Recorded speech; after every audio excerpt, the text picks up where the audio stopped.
This is my brother's BMW E93 that we had on the channel last year, and if you guys watched the previous video, you know that it came to us with many faults, including the roof wasn't working, the windscreen was broken, one of the angel lights was burnt out, the rear lights were extremely dim, and in that previous video we managed to get the rear lights working again, the angel lights working, and we managed to fix the roof, which was the major problem that we had at that time. Then I got some more work done on the car, including getting the windscreen replaced and getting a new MOT, which I'll put in this video for you guys to see.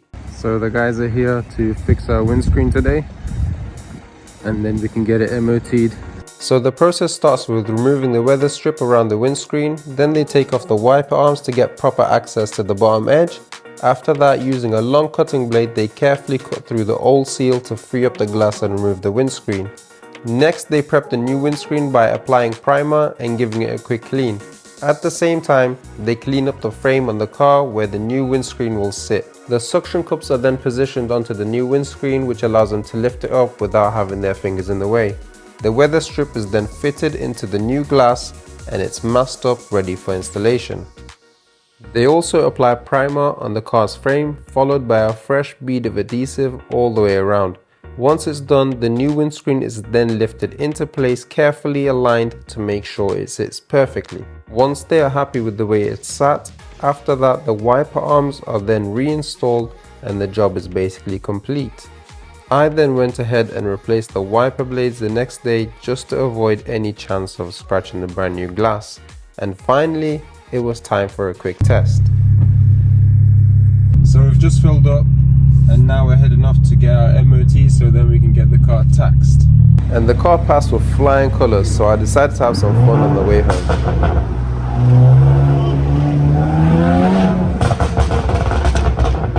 And everything leads up to this moment. This was the last time I parked the car up, because after this it developed a turbo rattle, and that's why it went away for a whole year, and more on that later on in the video. And now it was time to rescue the car from the garage once again, and hopefully this time for good. And you can see the car has its fair share of illuminated lights on the dash, but first we need to replace the battery because the car completely died on us on the way home, and that's what you can see my brother doing here. Yay. And everything seemed fine until we got home, and then this happened.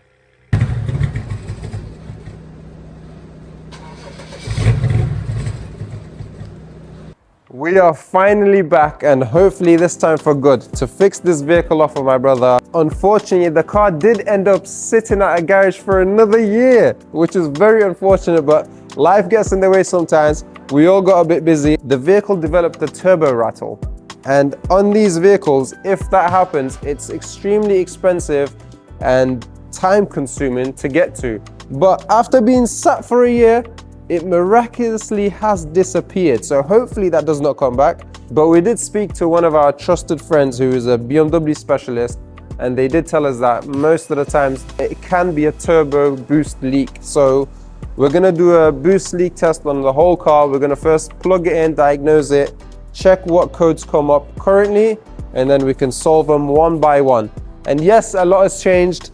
My hair's all completely gone, and we are in a different place. This time it's better. We're sheltered from the amazing British weather, and hopefully I can pump out more videos for you guys and not take a year break anymore. I'm getting a lot of issues, to be honest, and all of mine history. Maybe because the battery was dead on this vehicle when we picked it up. When the battery is dead, it throws off a lot of codes, so I'm just gonna clear everything. So now I've cleared all the faults. I'm just gonna start the vehicle before we scan them again. After rescanning the codes again, we're getting 3 major codes. Our steering angle sensor, and 2 for our hydraulic unit pump. So one is for our hydraulic unit pump, and the other one is for the connector faulty. And usually when you have these 2 together, it means that the pump has most likely failed on the ABS unit itself. This is our ABS unit. You can see all of the brake lines coming into the unit, and that's the pump itself, that black one at the back there. And if we get this out, we're gonna have to empty our brake fluid reservoir, and then hopefully we don't have so much spillage. Before I tackle the ABS unit, I am going to try and do a boost leak test on this vehicle, purely because I've never done it before, and I've just bought the smoke test, so I'm really excited to use it. So that's what we're going to do first of all. And the first point of action is the first call of action, first port of action, the first whatever action. Remove these two air filters and just block them off with a glove or something, just so that way we can have a sealed unit when we're pushing this smoke through. Fresh gloves going on. Now I'm just removing both of the air cones on the vehicle in hopes of blocking one side and then pushing smoke through the other side and making a complete circuit. I've never done this before, so it's just trial and error. I'm just using some zip ties and some hospital gloves to seal off those holes. This part is pretty self-explanatory. Just stick a glove on it with a zip tie and hopefully that should give us a good enough seal that we need. It's nice and simple, and we should see the gloves slowly inflate as the system gets pressurized. I wonder though,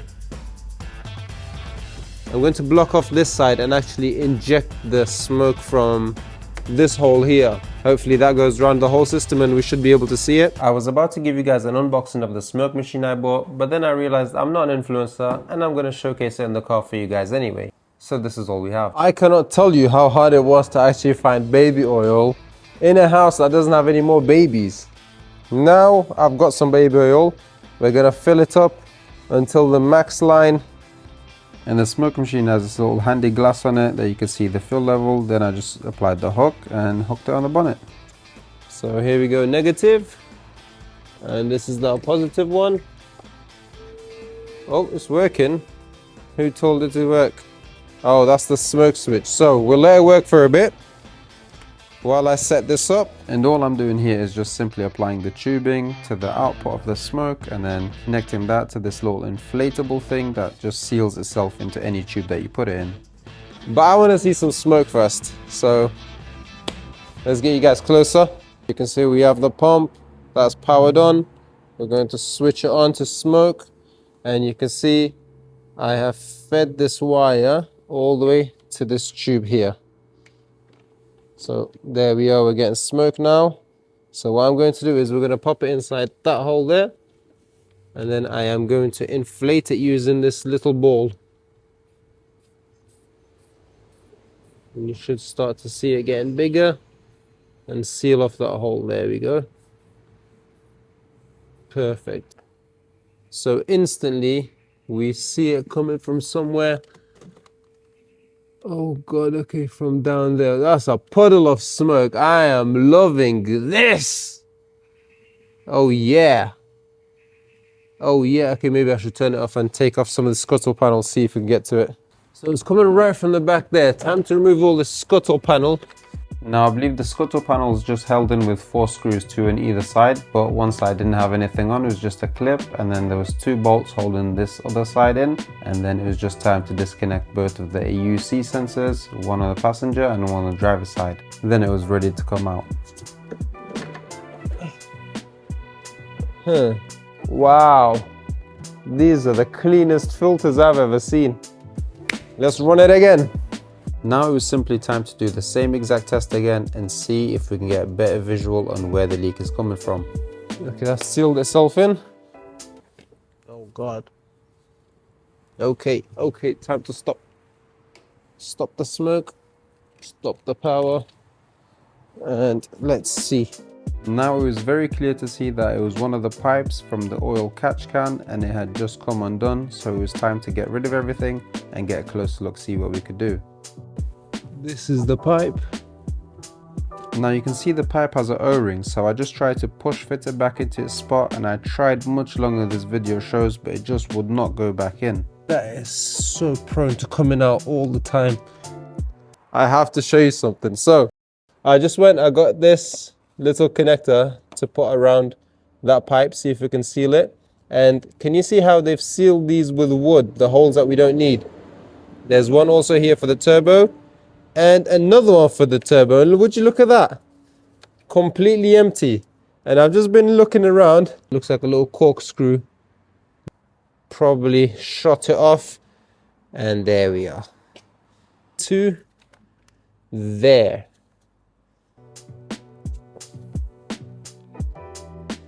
Fits into there. I'm just going to loosen it, put it back in there, tighten it up, and then I'm going to see what I could do with that after I've tightened this up. Now I'll let you imagine how much boost this car must be running in order to blow off a piece of wood that's held on securely with a hose clamp. Nonetheless, when I was done tightening that down, it was time to see if we can get that oil catch can to stay in its place.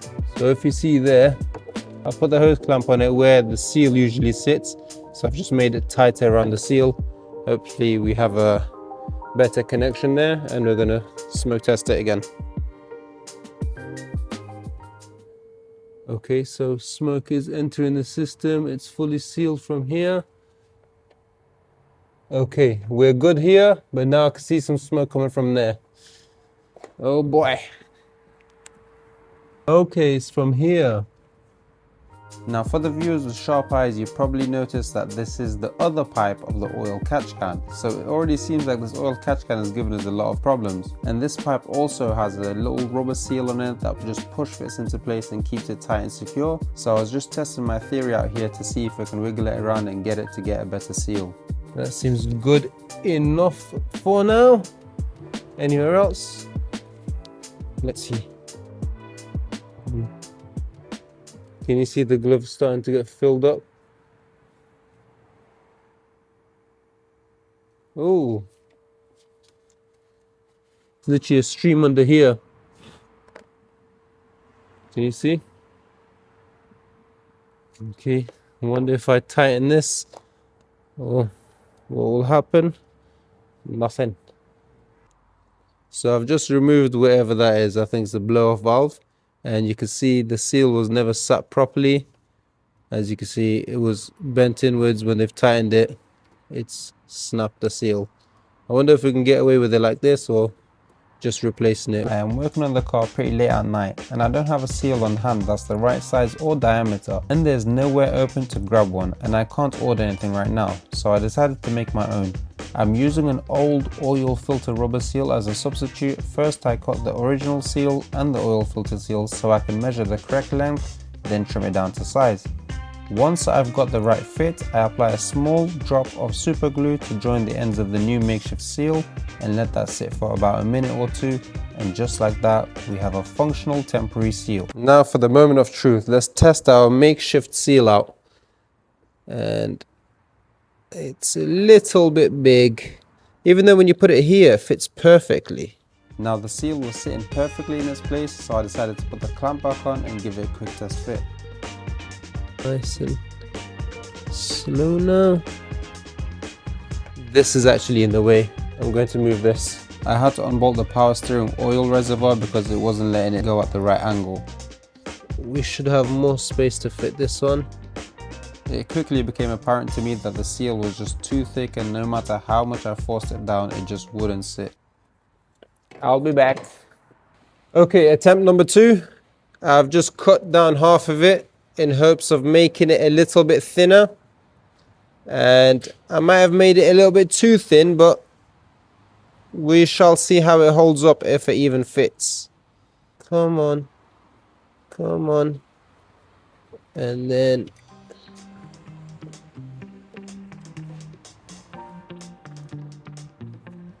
I think I have it somewhat on there.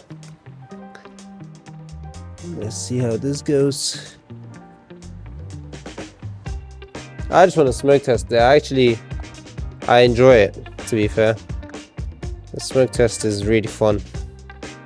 Okay, before I put this on, I want to test the whole system again. Let's go ahead and test again. Alrighty. Where is my torch? My torch. Okay, I can't see anything so far. It's because I haven't got my torch. Oh, same spot, smoke. I can actually hear it. Disconnect it for now, and let me find my torch. So that's the old one, and this is the new one. I think I have the right one. Let's see how that holds up. I'm not fairly confident with that, to be honest. Smoke is getting introduced to the system now, and it's leaking. Yeah, 100% leaking.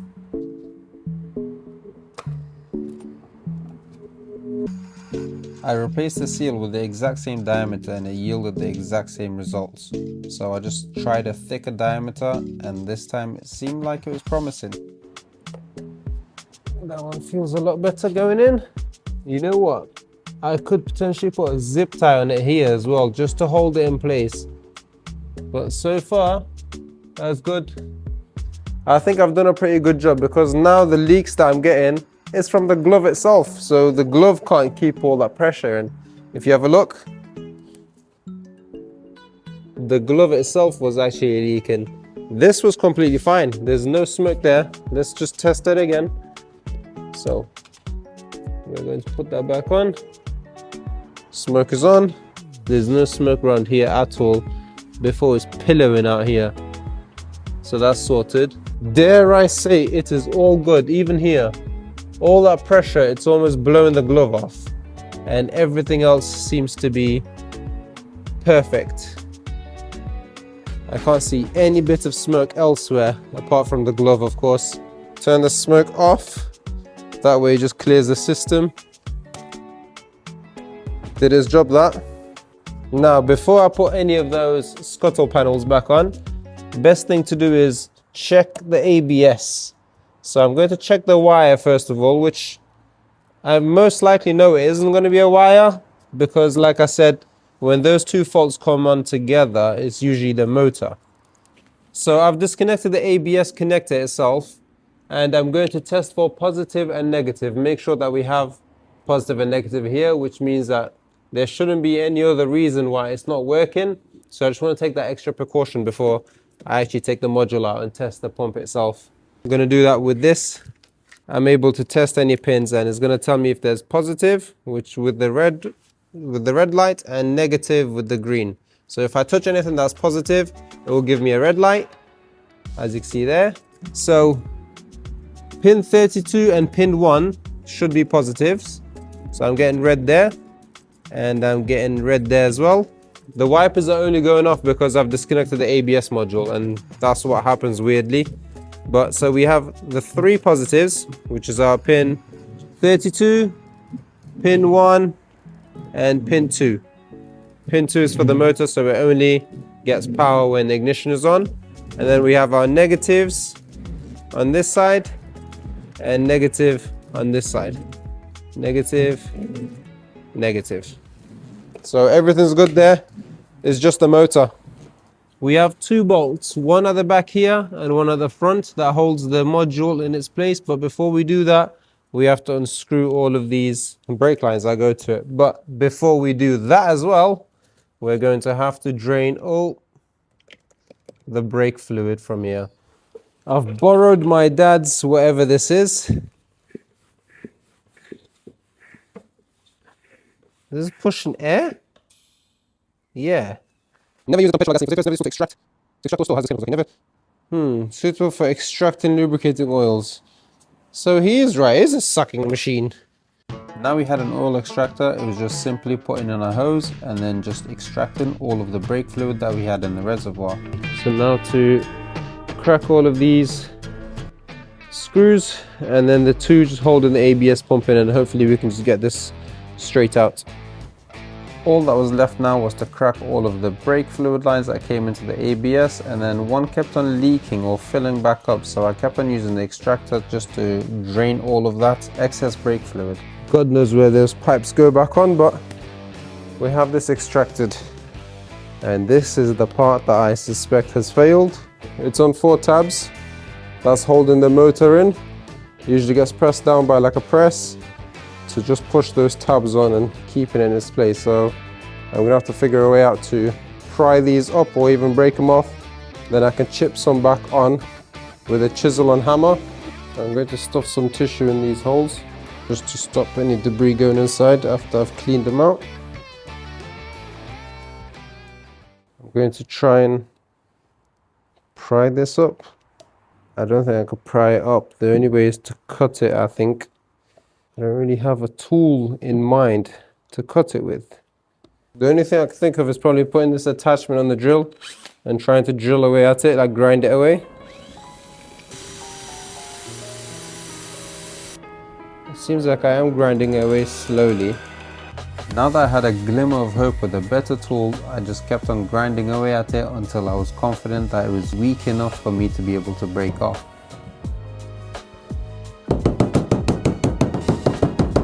Slowly but surely coming undone. There we are.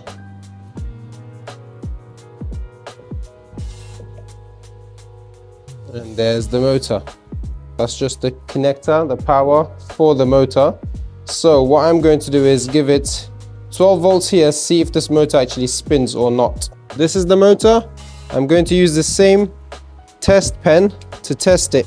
And then now when I press this, you might see that red light illuminate. That means it's sending power through there, 12 volts. And this is negative. Okay, you can see the green lights up. So when I give it power and then this negative, that will be a complete circuit. So here goes nothing.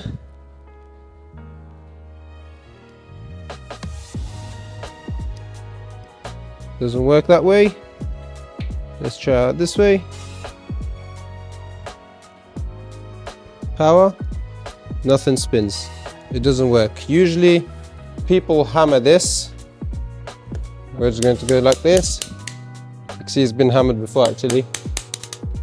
That just gets, sometimes there's no bushings left, but then it makes contact and it starts working again. So let's test that. There we are. There we go. Yeah, before it wasn't showing us that light because it wasn't connected inside. See, same thing's happened again. It's just died on us. Doesn't matter how much I wiggle it. Let's crack this open now and see if we can fix the bushings inside. You might be saying, well, why don't you just buy a new ABS pump? But this is what I like. I like tinkering. I like fixing stuff as opposed to replacing them. We could have easily bought a new one and just coded it in, but I like to know what's the root cause. I want to know that I can fix it. We've become so dependent on just replacing parts. We don't actually get to see how stuff works. It's a magnet, so yes, that's what those magnets were keeping in place as well. Right, so this is our motor. So the bush connects to this shaft, I believe, and it can't just connect onto there with a solid wire, otherwise it'll be ripped apart. So then it has these little bushes, and these bushes are on springs. The more they wear out, it gets pushed back. This spring pushes the bush in through this case. Same with this one. Spring pushes bush in through this case. I'm going to just pry on the casing and then give it a quick clean with brake cleaner. After I pried the casing apart and gave it a nice clean, you can see it moves a lot more freely now. Let's get this put back together and back in the vehicle. Let's see if we have any more faults.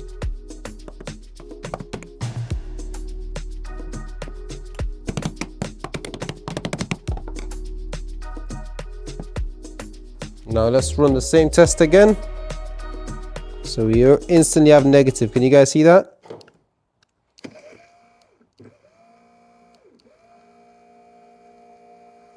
The other way.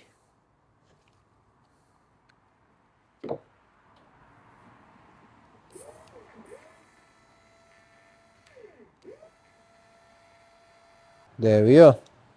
So what I'm doing here now is I've got a zip tie on it because I'm not really happy with the way it's seated, because only two sides of it is actually holding it. The rest keeps breaking off, which I think is good enough because it's literally just a motor. As long as the connection stays in place and the rotor is actually spinning whatever it needs to spin, then it'll be fine. But I'm just going to take extra precaution, put this metal epoxy on it. This stuff is amazing. In literally 3 hours it turns into like metal, literally metal. So I'm going to take this extra step because why not? While we're waiting for the ABS glue to dry, I'm going to go ahead and install these air filters back on again. These were very easy to fit back on. It's just a simple 8mm screw holding the hose clamp on. Everything seems to be held on by hose clamps on this car, but it was just an 8mm and that was nice and easy. My brother's just taking these hydraulic lifts off just so we can push the bonnet back further and I can get this ABS installed again. Spot like that. We'll see how safe it is if it smacks us. Oh, one of us on the head. So it's dry to the touch, but tacky actually. So it's gonna set in 24 hours. I'm just gonna install it back on, keep the zip tie in place. Now I was dreading putting the ABS back in because it was just so difficult to get back out. But surprisingly, it was really easy to go back in. Maybe it was my brother holding some of the hoses out the way for me. Everything seems to be torqued to spec. What's the spec? Don't ask me. 2 more spins and maybe pow! Just like my other. With the Bugatti. Pow! Okay. Car lube brake fluid going in.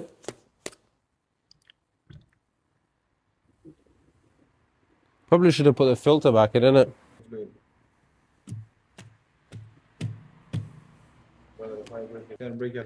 Should have seen how I was trying to get it out. Absolutely destroyed it. So my brother's gonna get inside the car now, turn the ignition on, and see if he can get any brake pressure.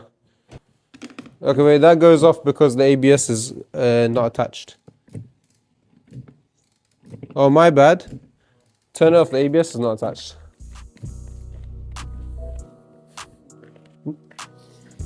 Did I forget that? That's the ABS unit plugged back in. Yeah. ABS is back in. Still haven't taken the zip tie off, but let's see what the diagnostic report shows. All right, so they're all history. We'll go scroll down a little bit until we see. No, that's all fine. They're all history. Wait. Current history. Okay, so that used to say current, passive and sporadic, or current. So, oh, really? Yeah, so now it says history. That means it's happy, the motor is working. Clear. Clear everything. So the only thing we have is our steering angle sensor, and maybe we can reset that now that the ABS is actually working. No, I think the thing is over cold, so freak out. Yeah, so we still have an ABS issue fault because of the steering angle sensor now. It's no longer the motor or the connector. See? Yes! That means it's sorted. ABS is sorted, it's back to working. Now steering angle plausibility, back again. Common special functions. Nope. Common special functions, yep. Steering angle. Yep, adjustment. Continue. Continue. No. Yeah, so make the steering wheel straight. It's straight. Well, we lost right now. Wheels are straight.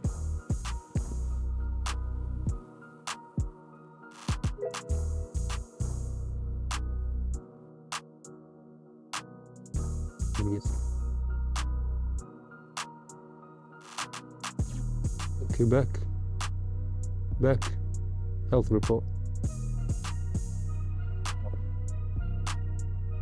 And that's all gone. So now confirm tire pressure on the screen. No. Confirm tire pressure there. Yes. Accelerator complete by. So do you think the tire pressure will actually start working because now the ABS unit is working? Maybe. Hopefully. No. Okay, so that AUC sensor is basically what was on the scuttle panel. Yeah. So that's the only fault we have. That's all sorted. Finally, mate. Oh, you look good in the car. That's not what I actually said. I said stick your thumb up if you're using your brother as free labor. See? Perfect. The car's happy with the new ABS, or new fixed ABS unit. And I'm going to put the screws back on. Neighbors aren't going to be too happy if we start it now, so I'm going to start it tomorrow. No lights on the dash? Perfect. Let's see. Oh, amazing. Time for the roof to go back on, and just look at him enjoying all of that free labor. Now that we know the ABS module actually works and the car is happy with it, I am happy to go and install these bolts, and that means the ABS unit is back in its place, good as new. If you guys enjoy watching this type of content where I try and fix everything that I can as opposed to replacing everything, then let us know in the comments down below. It's all sorted. So we're not just going to end the video like that. We have to get a startup of this vehicle and make sure there's no faults there. And if we're all good in that department, I'm going to take it to MOT, so I'm going to take you guys along with me for that as well. Moment of truth.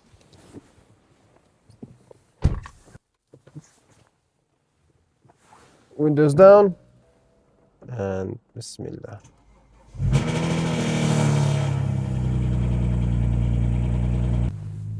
Let's go.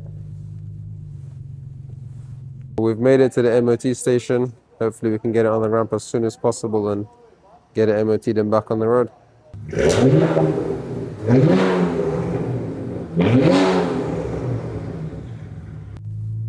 So after giving it a good throttle after the MOT, I've got an engine light and the car's starting to stutter again and trying to shut off. So we need to diagnose that later on. So the issue I had on the car is after I gave it a good throttle, that lumpy running issue was coming back, and every time I came to a slow stop in traffic, the car would actually switch off if I didn't keep on throttling it properly. And then I could smell the fumes. It was running really, really rich. But I did get an MOT certificate before all of these issues start happening. And the only thing we have on here is rear differential case corroded, which we'll get into the next video. So I just wanted to end this video on a high. Our ABS faults aren't there anymore. There's no more tire pressure monitoring system, and our steering angle issue is gone. And the roof still works, even though we did this last year. So that's the video ended on a high. If you guys enjoyed this video and had something to take away from it, please let us know by leaving us a comment, liking, sharing, or even subscribing if you enjoy this type of content, because hopefully there's a lot more to come. Thank you very much, guys. Take care.